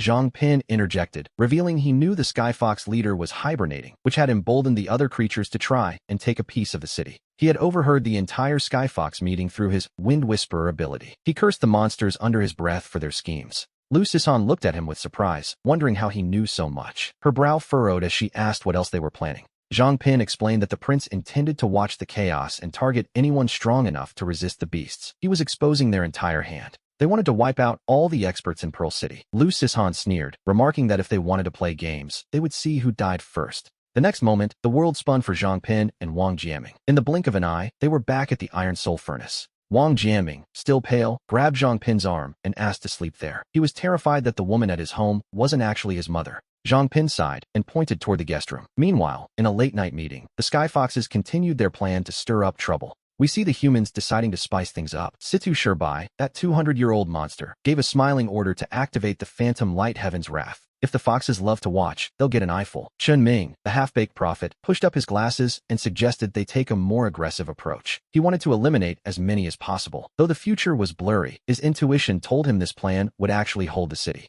Among the foxes, Yu felt the sky looked a bit fake. Yusen just grumbled at him to stop being paranoid and focus on finding food. Yu mocked him, completely unaware that they had been trapped in a dead end by the phantom light. To their eyes, they were in a busy district. But to Jin Bo and the combat team, the foxes were just birds in a cage. With a thunderous roar, Jin Bo gave the order to strike. Golden lightning patterns instantly erupted across his body, his hair standing on end like a god of war. He looked like a super scion, to be honest. From the distant watchtower, we see Jin Bo throw a punch that sent the 3-meter-tall Yu crashing directly into a concrete wall. The wall collapsed instantly. Then, Ding Cheng's eyes fired deep blue cutting beams, slicing through Yu's arm. The limb was severed as easily as cutting tofu, followed by a sky-shaking scream. Meanwhile, Lu Han's spiritual flying swords moved like ghosts. In the blink of an eye, a massive hole was opened in Yusan's chest. Zhang Pin couldn't help but mutter about how terrifyingly strong they were. Jin Bo gave them no room to breathe, unleashing a frantic assault on the 3 foxes who were already dizzy from the illusions. His fists were so heavy that the creatures were beaten beyond recognition. A final blow struck Yu's vital spot. The fox's head burst like a melon. Without even glancing at the remains, Jin Bo ordered a retreat and vanished into the mist. Suddenly, a terrifying aura descended upon the square. It was Prince Moon. Zhang Pin instinctively reached out to use his appraisal skill. But his heart tightened painfully. A sense of mortal danger left him drenched in cold sweat as his intuition screamed at him to stop. He knew that if he dared to look, the prince's tail would take his head off in the next second. The gap in power was simply too vast. He gritted his teeth and tightly grabbed Lu Sishan's sleeve. Prince Moon landed in the square, staring at the 3 mangled corpses of his kin. A beastly roar tore from his throat as he ripped away the skin on his forehead, revealing his hideous true form and a crushing pressure. Even a kilometer away, Zhang Pin found it hard to breathe. He urgently told Sisan they had to leave before the monster discovered them. Lu Sisan let out a cold snort, grabbing him by the collar and rushing toward the city outskirts, noting that he was finally learning to be afraid. She warned him that over the next 5 days, she would train him until he didn't recognize himself, and he shouldn't blame her if he didn't survive. When he tried to mention his job at Iron Soul, she told him Wang Jiaming had already handled his leave and ordered him to be quiet as they reached the rocky beach. Before he could even find his footing, a stream of water from Sishan's side lashed out like a whip, slicing a nearby boulder clean in half. Realizing she was serious, he drew his dagger with a look of pure caution, understanding that this was the start of his true special training. Like a nimble smoke monkey, he began leaping frantically between the jagged rocks, his dagger flashing with a cold, metallic light. He aimed directly for Sisan, but to her eyes, his movements were as slow as a snail, and he couldn't even get close. A massive palm made of high-pressure water slammed into him, sending him crashing to the ground until he felt like his bones were falling apart. He hissed in pain, gasping for air, but Sisan had no intention of giving him a single moment to catch his breath. A barrage of water bullets swept toward him, forcing him to roll away in a desperate, clumsy attempt to dodge the onslaught. Sisan stopped her attack and looked down at him, asking if that was all he had, to which he grumbled that he was only at the 3rd rank. With a slight smirk, she told him he hadn't been pushed to his limits yet, and suddenly, dozens of water whips appeared out of thin air. They rained down on him from every direction, and as one struck his back, the pain was so intense his eyes nearly popped out of his head. Cursing her under his breath for actually trying to kill him, he finally stopped holding back, letting flames erupt from his palms. He formed a wall of fire to block the water whips, but they moved like the tentacles of an octopus, finding every possible opening. He danced and jumped as best he could, yet he was still being lashed until his entire body burned with a stinging, raw pain. Under the crushing pressure of this life and death struggle, he gradually entered a strange state where all unnecessary thoughts simply vanished. He began to feel the rhythm of the wind, predicting the path of the water whips and parrying them with precise bursts of flame. A minute later, his fire element energy was completely spent, and he collapsed onto the ground in total exhaustion, telling her to just finish him off. He closed his eyes, waiting for the end, but the water whips didn't fall. Instead, they were calmly drawn back to Sishan's side. The water whips transformed back into a simple sphere as Lu Sishan approached him, noting that for his rank, he truly had no equal. She admitted it took her a year to reach his level, suggesting he might be even faster. 2 hours later, we find him by a roaring campfire. He focused on absorbing the flames to restore his strength, scoffing at the idea of a mere 500 push-ups and aiming for 5,000 instead. He discovered he could train while simultaneously absorbing energy, granting him nearly infinite stamina. Naturally, he began training like a man possessed. After finishing his 5,000 push-ups, he spent the rest of the day running laps until night fell over the acidic grasslands. Sishan pointed toward a rabbit grazing nearby, identifying it as his next opponent. Without a word, he immediately activated his appraisal skill. It was a level 9 liquefied beast, capable of firing highly corrosive water bullets directly from its ears. A charming creature, to be sure. He watched the rabbit, calculating his move. The surrounding grass was toxic and sharp, making a stealthy approach nearly impossible. Suddenly, a spark of inspiration hit him. He released a small flame and noticed the toxic grass softened instantly when exposed to heat. He shed his shirt and shoes, charging forward barefoot while cloaked in fire. Under his burning steps, the grass withered before it could touch him. The rabbit reacted instantly, flicking its ears to unleash a spray of black corrosive bullets that tore through the air like a shotgun blast. He used his flames to evaporate most of the projectiles, but his dagger was left riddled with holes. He cursed, though he had no time for regrets. He lunged with his blade, but the rabbit curled into a ball, spraying a massive cloud of acidic fluid from its fur. In an instant, his dagger was corroded down to the hilt. He tossed the useless handle aside, his fists erupting into bright, defiant flames. He swung with everything he had, but the rabbit kicked off the ground and vanished. He could only shrug helplessly at Sishan. Sishan simply told him they were going to give chase. Half an hour later, they reached the center of the Salt Frost Tree Valley. A massive white tree towered 70 meters into the sky, its branches heavy with 20 shimmering, crystalline fruits. Below, a sea of liquefied beasts was locked in a brutal, chaotic struggle. He asked Sishan if she had really managed to steal a fruit here. He stared at the carnage, swallowing hard. She clarified that she said she tried to steal one, not that she succeeded. He spotted their runaway rabbit, but his heart sank as dozens of its kin emerged behind it. It wasn't just one rabbit after all. It was an entire nest of them. He looked at Sishan in disbelief, realizing she knew all along that these creatures used suicidal charges to cull their numbers. Sishan explained this calmly, just as a sudden, thunderous voice from the Stormbringer echoed in his mind, commanding him to move. In the next second, the hidden liquefied beasts and awakened ones surged toward the Salt Frost tree like a rising tide. Some sprinted up rainbow stairs toward the canopy, while others threw axes to build rope bridges. A group of giant white apes also joined the fray. Yiding plowed through like a bulldozer, carving out a path. At that exact moment, a massive white serpent, 20 meters long, burst forth from the earth. The serpent began devouring everything in sight as the rabbits launched their suicidal charge, turning the valley into a literal energy meat grinder. Before Sishan even finished her command, a path of ice crystallized beneath her feet, and she plummeted into the battlefield like a falling star. He followed close behind, leaping from the heights and clinging to the rocks as he aimed straight for the largest rabbit, the leader of the pack. As he appraised the leader of the water-eating bullet rabbits, his heart sank. It was an ultimate-tier liquefied beast. He felt the absurdity of being outmatched by a rabbit, but he couldn't back down now. He hoisted a frost-covered boulder to throw. He hurled it with all his might, but the rabbit leader leaped up and kicked the stone midair, causing it to explode into fragments. The impact sent him flying backward, his arms going numb and his chest tightening as he coughed up a mouthful of golden energy. Internal injuries, clearly. Ignoring the pain, he rolled to avoid a spray of acidic fluid and scrambled behind a rock on all fours, gasping for breath. He realized he had underestimated his opponent, a mistake he wouldn't make again. Peeking out, he saw Sishan carving a path of ice through the crowd. Suddenly, a piercing bird's cry echoed through the air as a small, flaming bird streaked toward the Salt Frost tree. His heart raced at the sight of the firebird, but the moment of hope was fleeting. To be honest, things were about to get much worse. The giant white serpent exhaled a freezing mist, causing the firebird to wail and fall, only to be swatted away by a white ape. A massive severed pig's head landed right in front of him, giving him quite a fright. He started to bypass it, but then hesitated and turned back. He pried open the pig's mouth, and a black bead rolled out. Without time to identify it, he pocketed the prize and pressed forward.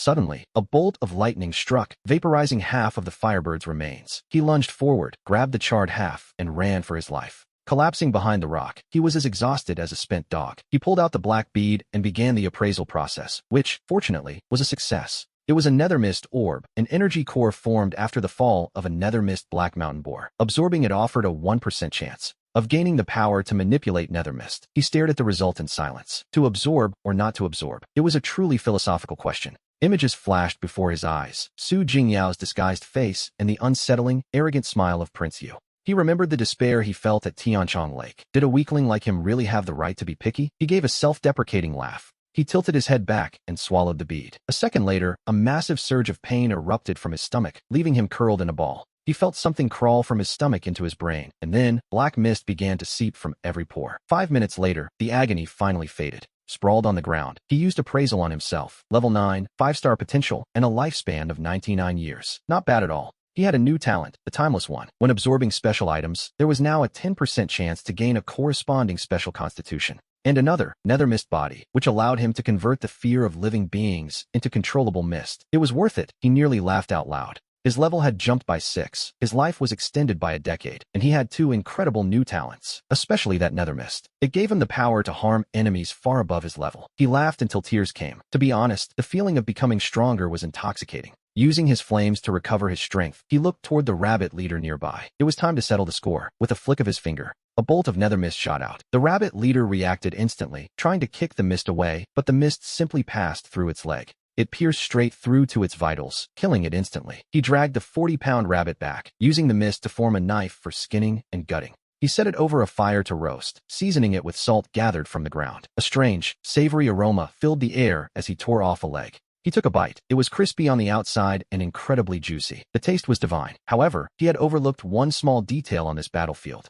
3 black-skinned, red-eyed corpse hounds with human-like teeth caught the scent. They charged toward him like madmen, howling for a taste. Just as he jumped up, one hound lunged from behind, while another flanked him from the front. In that split second of life and death, the nether mist knife in his hand transformed into a flying blade. It took a bizarre, unnatural turn and pierced the vitals of the hound behind him. Taking advantage of the momentum, he retreated and swung his right hand to create a wall of fire, blocking the frontal attack as a flying blade shot through the flames. It struck another vital spot. He recognized these creatures as corpse hounds, and his expression darkened just as he leaped into the air. The ground exploded. A third corpse hound burst from the earth, opening its massive jaws to bite right at his crotch to finish him off. Both shocked and terrified, he threw the nether mist blade again, pinning the beast to the ground. He checked himself, breaking into a cold sweat. If that had landed, the consequences would have been unthinkable. He was about to deal with the remains when Lu Sishan suddenly returned. She looked spotless, holding a salt frost fruit in her hand. He was about to speak when a cold stream of water silently wrapped itself around his neck. Sister Sishan, what are you doing? He raised his hands, looking completely bewildered. Lu Sishan said nothing. She walked over to peel back his eyelids and circled behind him for a thorough inspection before finally withdrawing the water. You encountered a nether mist boar, she stated solemnly. Sensing something was wrong, he told her everything that had happened. There was no point in hiding it. An appraisal back at the city would strip away all his secrets anyway. After listening, Lu Sishan fell silent. She took several deep breaths, then suddenly turned and pinned him against a rock, roaring, Zhang Ping, do you have a death wish? How dare you eat something of unknown origin? Do you realize you almost died? He stared at her in disbelief. Almost died? Wait, he thought of his status bar, where the Timeless One sat above nether mist body. Could it be that the Timeless One had actually digested that parasite? Listen well, Zhang Ping, Lu Sishan said, her tone more serious than he had ever heard it. There is no such thing as a free lunch. If gaining superpowers were that easy, Pearl City would be crawling with dual ability users. Only then did he break into a belated cold sweat. Back at the camp tent, he took the water and salt frost fruit she offered and took a bite. His face immediately wrinkled like a bitter melon. Good heavens, this thing was salty enough to kill someone. He gulped down some water. Did I never teach you not to drink water from others in the wild? Lu Sishan asked suddenly. In the next second, his eyes widened. He felt something churning violently in his stomach. Suddenly, his entire body collapsed into a puddle of water. Lu Sishan stood there, stunned. She reached out to touch the liquid. Could it be pure water? Sister Sishan, you're poking my stomach. His voice echoed from the puddle. Half an hour later, we see him finally manage to regain his human form, a man now composed entirely of pure water. He checks his status, a 6-star potential. His new talent, the pure water body, allows him to transform into a liquid state. While in this form, he can absorb moisture to heal himself. Between recovering stamina and mending wounds, he feels today might just be his lucky day. Can you change back? Lu Sihan asks, her voice tinged with worry. With a simple thought, Zhang Ping's body gradually shifts from water back into flesh and bone. It was, to be honest, quite a seamless transition. Put your clothes on first, Lu Sihan says, tossing him his gear before turning her back. Even in a survival situation, some modesty remains. As he awkwardly dresses, he notices a layer of dust on the ground beneath him. It seems the pure water body naturally expels impurities from his system. Intrigued, he experiments further. Lu Sihan turns back, sees his arm still in a liquid state, and sighs. Just keep eating, she says, sounding slightly annoyed. She has to admit, she's a bit jealous. The next day, in a secluded spot, she decides it's time to put his new abilities to the test. Lu Sihan doesn't hold back, immediately lashing out with a whip of water. Zhang Ping transforms, absorbing the blow directly into his liquid form. As the whip merges into his body, Lu Sihan realizes she has lost control over that water. He is, quite literally, her natural counter. Next come ice spikes and boiling water, a relentless barrage of elemental attacks. Despite his constant shouting, he remains completely unharmed. Now, attack me, she commands, raising a water shield for defense. I like the sound of that, he replies, and before his voice even fades, a nether mist blade has already pierced her shield, stopping inches from her brow. Her pupils shrink as a cold sweat breaks out. Had he intended to kill, she would be dead. Why is the nether mist so powerful? He asks curiously, retrieving the blade. She explains that some scholars believe it descends from a king-tier beast. At the mention of king, the image of the Prince of You flashes through his mind. His heart sinks. After a full day of testing, he gains a complete understanding of his powers. The nether mist absorbs fear within 10 meters. The energy cost is massive, but the power is undeniable. His pure water body grants immunity to physical attacks, though the transformation takes a full second. Furthermore, high temperatures double his stamina consumption. He even manages to develop a new technique, a specialized water mask. Lu Sihan gives her final assessment. His strength is now roughly half that of a high-level user, but his current level is still far too low. His stamina and mental focus simply can't sustain a high-intensity battle. To put it bluntly, his endurance is currently his greatest weakness. Furthermore, his combat experience is virtually zero. Against a serious high-level awakened, he would have no choice but to run. As evening falls, we see them returning to camp. Lu Sihan stops at the entrance, telling him she needs to make a trip back tonight. He simply nods and tells her to be careful. He walks into the camp and finds a group of survivors gathered around the campfire. Approaching them, he overhears them discussing strange occurrences in the city. Apparently, a bun shop owner turned into a sheet of skin, and people are vanishing from the Dragon Spear workshop. He listens intently to their nervous chatter, sensing the faint wisps of fear drifting from them, which he quietly begins to absorb. To keep the momentum going, he lowers his voice, interjecting with a mysterious air that he has some inside information. He claims there are several similar cases that the higher-ups are suppressing. The surrounding survivors gasp, and the atmosphere instantly becomes thick with dread. Standing in the center of the crowd, he enjoys the sensation of their fear transforming into power. Late that night, sitting by the fire, he looks at the belt formed from his special item. A thought occurs to him. If he tells ghost stories here, could he harvest even more fear? Being a man of action, he decides to try it immediately. He manipulates his power over his face, instantly creating a shifting, dynamic skull mask. Nearby, a corporate survivor catches a glimpse of him, lets out a terrified scream, and faints on the spot. Panicking, he dispels the mask and rushes over, pinching the man's pressure points and slapping his cheeks. He finally manages to wake the poor fellow, but the moment the man opens his eyes and sees him, he faints again. He eventually just drags him back to the fire. Returning to his tent, he uses a puddle of water as a mirror and startles himself. That face made of nether mist was, to be honest, hauntingly realistic. The man by the campfire wakes up once more, only to see the silhouette of the skull face projected onto the tent wall. He screams again, falling unconscious for a magnificent third time. He quietly lowers the tent flap, deciding this tactic will definitely terrify his enemies in battle. At 4 in the morning, Lu Sihan returns, her face etched with exhaustion and sorrow. Something has happened, she says, while unpacking her materials. In a heavy voice, she explains that the Prince of You came out to hunt. Jean Bo led a team to test him, but Jean Bo was gravely injured and 2 teammates died. His training is over. They are returning to the city at dawn. He feels a pang of anxiety and asks what powers the prince used. Just his tail, she replies. Lu Sihan's voice is raspy, carrying the weight of the grim news. He notices a pile of metal on the bed. Picking up a black iron piece, he asks what happens if he gets metal poisoning. She tells him not to worry. She hands him an antidote, and with a surge of resolve, he turns his mouth into pure water, opens wide, and swallows the iron whole. A second later, he feels as though his internal organs are being twisted into knots. He rolls on the ground in agony, gasping out a question about what that metal actually was. Lu Sihan's voice carries a hint of amusement as she confirms it was iron. He quickly uses his appraisal skill, only to find it was iron coated in lethal poison. He demands to know why she would poison it, and she calmly explains it is to test his resistance. Just as he is about to snap back in frustration, Lu Sishan suggests he try transforming into pure water. He pauses, realizing the logic, and instantly shifts his entire body into a fluid state.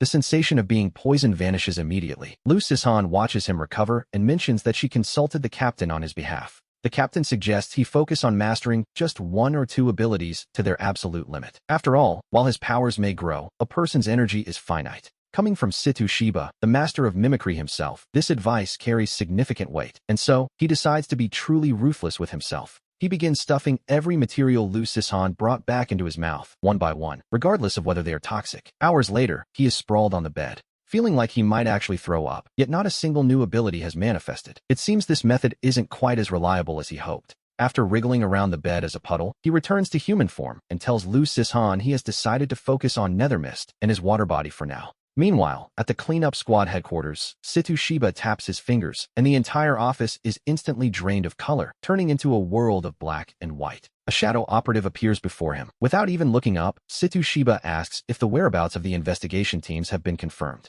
Team 19 has left the city, and the 3 teams remaining inside show no abnormalities. To Situ, however, a lack of abnormalities is the greatest red flag of all. Situ Shiba lets out a cold laugh, ordering the shadow to investigate Captain Susu and find out the true extent of his injuries. He knows the truth deep down. For Lake Tianchong to invade so silently, there must have been an inside traitor. Since the patrol squad was wiped out, the survivors are the primary suspects. This makes the remaining investigation teams look incredibly suspicious. Once the shadow vanishes, Situ Shiba stares at the map with a deep, calculating gaze. He stands up, and his body splits in 2. One half remains to handle paperwork, while the other pushes open the office door to head outside. Beyond that door lie the busy streets of Pearl City. At dawn, we see him and Lu Sishan returning to the city, where they eventually part ways. He returns to the Iron Soul workshop, where Chiao Chong asks why he's back so early. He claims he's a fast learner, but as he heads upstairs, he stops mid-step. He suddenly notices that Chiao Chong and Lu Taifeng have frozen in place. Turning around, we see a white-haired old man standing at the door with a gentle smile.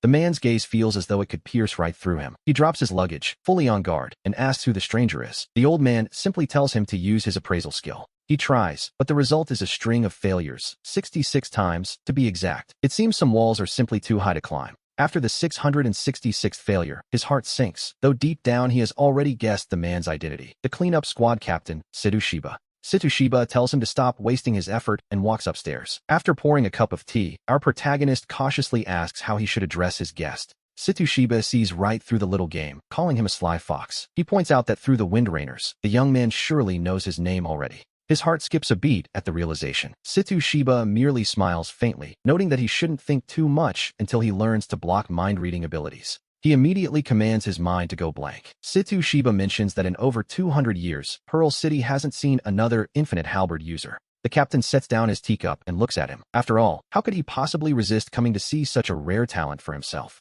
He gets straight to the point. He is curious if his own mimicry can copy the infinite halberd. He reaches into a dark void and pulls out 2 items. He places an exaggerated scythe and a golden bracelet on the table. The scythe, Fear's Domain, can trigger terror and drain energy to purify itself. The other is the Golden Vault, a storage space of 450 cubic meters. Situ Shiba promises that regardless of the outcome, these are his to keep. In exchange for the test, he will also answer any questions. Looking at these 2 divine artifacts, the young man's breathing grows heavy with excitement. The scythe in particular feels as if it were forged specifically for him. He uses his appraisal skill to confirm its attributes, and the power is undeniable. He catches a glimpse of the brutal scenes from when they were forged and hesitates for a moment. Ultimately, however, he agrees to the deal. To be honest, the price Situ Shiba is paying is simply too high to refuse. The captain reaches out to touch him, and a second later, he sighs and says it's over. Confused, he asks if that was really it. Situ Shiba shakes his head, admitting that he cannot copy the boy's ability, a rare disappointment for the master of mimicry.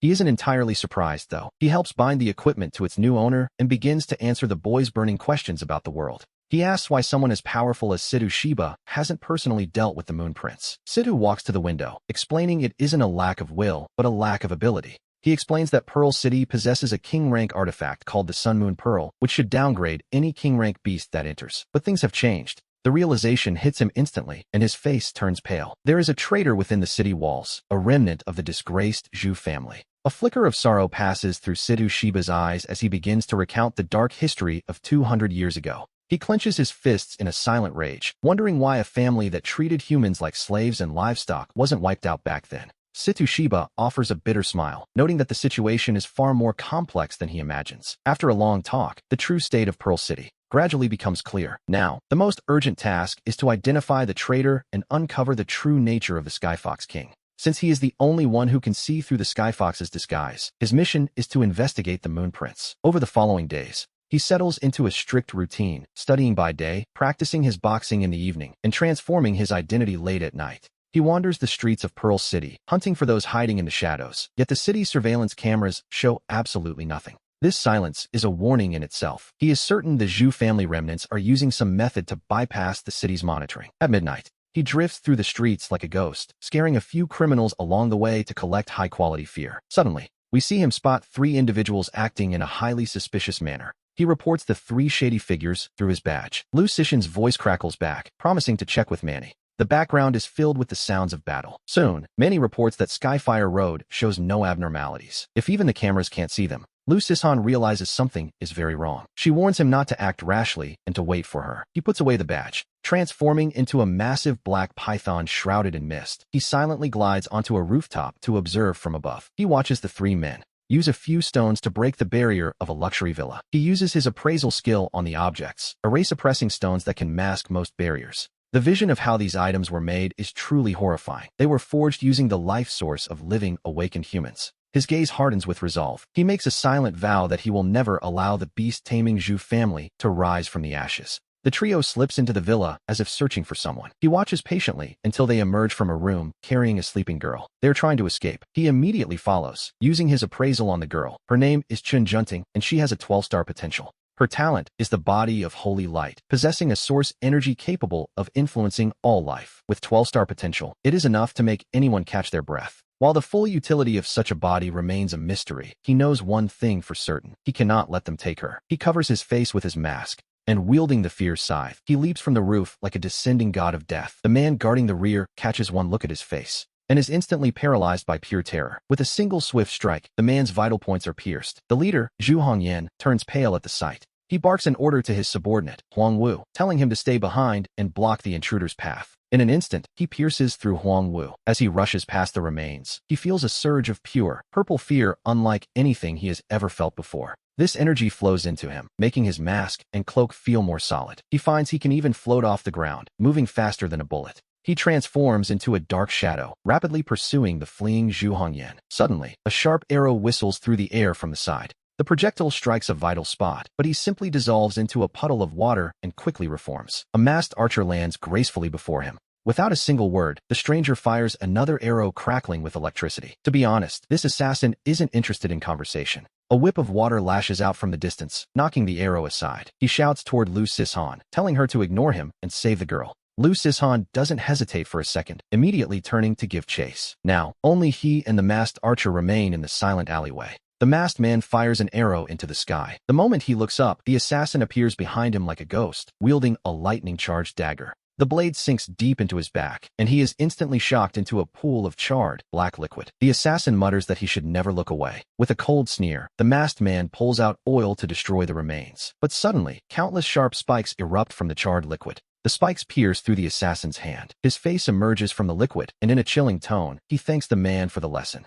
Countless flying daggers shoot out from his body, forcing the masked man into a frantic defense. He had miscalculated. He had no idea what this power truly was. The archer had been far too arrogant. He assumed a 16-year-old novice couldn't be a threat, relying on his ring that could release 100,000 volts. Combined with the lethal poison on his brush, any opponent below the top tier should have collapsed instantly. But he was wrong. His reliance on experience had betrayed him, as he realized his opponent was fighting like a seasoned veteran. He keeps his distance, wearing the man down with daggers. 10 minutes later, when the assassin has nowhere left to run, 30 blades fly at him all at once. One blade strikes his knee with surgical precision, ending the fight. And yet, seeing his battered body, he remains cautious and refuses to step any closer. He throws a few more daggers, only to find the man still hasn't collapsed. Just finish it, the masked man groans. Honestly, the man's resilience is almost terrifying. Startled by this display of an awakened's vitality, he uses his flames to recover his strength while keeping a watchful eye on his opponent. This time, he wastes no more words, manifesting a flying dagger and aiming it straight for a vital spot. "You really are cautious," the masked man says with a bitter smile. Suddenly, the assassin crushes the ring on his finger. Sensing immediate danger, his hair stands on end as he wraps himself in layers of protective energy. Then, a massive boom. A bolt of lightning descends from the heavens, instantly turning the masked man to ash and shattering every pane of glass in the surrounding area. The shockwave sends him flying, his heart pounding against his ribs. The commotion is far too loud. The lake of eternal heaven has been disturbed. He immediately contacts Lu Sishan. He tells her to retreat at once. Meanwhile, at the bamboo mansion, Prince Yu leaps from a window as the tails behind him begin to branch out infinitely. Like a massive web, the tails envelop the entire city. Every eye upon those tails snaps open, scanning the barrier room of the cleanup squad. Manny, who is monitoring the situation, pales as she realizes the lake of eternal heaven is reacting. Acting decisively, she targets Lu Sishan, who is currently fighting Zhu Hongyan, and teleports her directly back to the secret chamber. Elsewhere, before Zhu Hongyan can even react, Prince Yu appears right in front of him. Luo Shiyu. Zhu Hongyan recognizes the face, but he knows all too well that the entity before him is Prince Yu. So, you know who I am? The prince asks.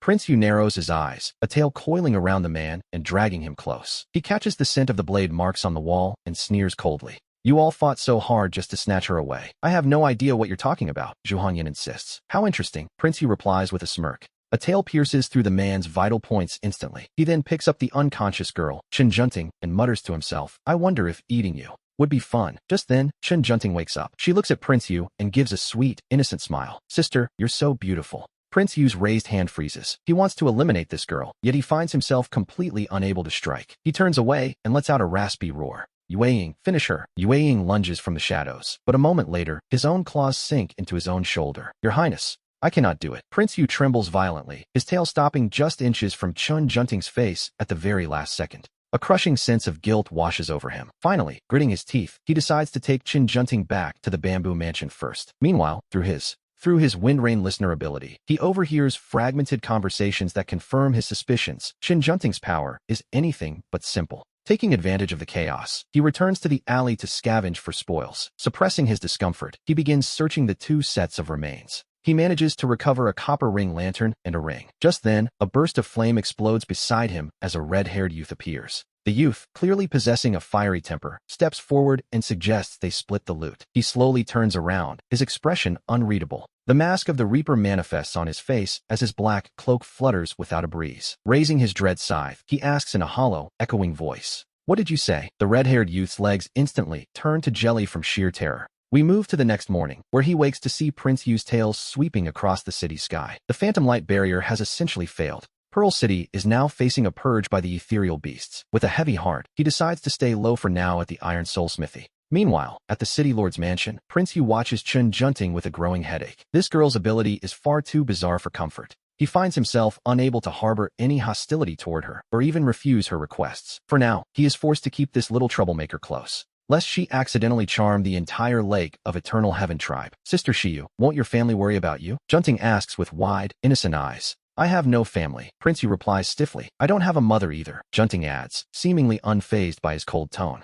She explains she grew up with her grandfather, who never let her out, and now that she's escaped, she won't go back. She then pours him a cup of tea. With a cheerful grin, she tells him to drink up, claiming her tea is the best. Prince Yu stares at the cup, which is clearly made from low-quality leaves. He looks at her expectant gaze and, gritting his teeth, downs the whole thing. To be honest, he probably should have reconsidered that move. The tea hits his system so hard he's forced to rush to the restroom, even retracting the 5 tails that were monitoring the entire city. At the exact moment Prince Yu leaves, a man named Zhu Ziming enters a vast, white void through a secret ritual in a hidden chamber. Ziming, what happened last night? An elder demands sternly. Ziming explains it was a case involving the cleanup squad and a brat named Zhang Ping. He ruined our plans, Ziming replies humbly, promising to deal with him tonight. As for Chen Junting, he notes she is currently with the fox. He vows to get her out soon. He must, for she is the key to dealing with that old man, Situ Shirbai. And this is where the plot truly thickens. We find Zhang Ping in the restroom, of all places, identifying last night's spoils. After he infuses the green lantern with his essence,